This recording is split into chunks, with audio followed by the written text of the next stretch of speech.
এই বাড়িটা তোমার? তুমি হয়তো ভুলে গিয়েছো এই বাড়িটা তুমি আমাকে লিখে দিয়েছো। সো বেরিয়ে যদি যেতে হয় তুমি বেরিয়ে যাবে এই বাসা থেকে, আমি না। আর তোমার খুব জানার ইচ্ছা না? ওকে, তাহলে শোনো, ও হচ্ছে আমার বয়ফ্রেন্ড। আমি ওকে ভালোবাসি আর খুব শীঘ্রই আমরা বিয়ে করতে যাচ্ছি।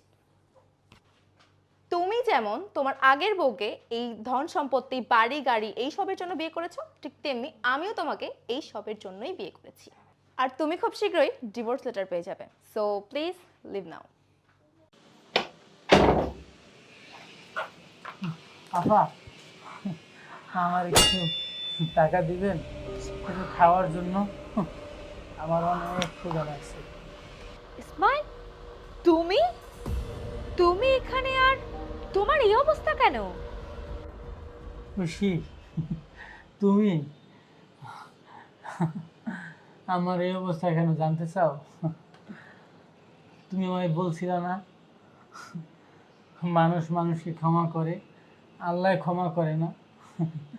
আমার সাথে ওইটাই হয়েছে। আমার সব শেষ, আমি সব হারাই ফেলছি।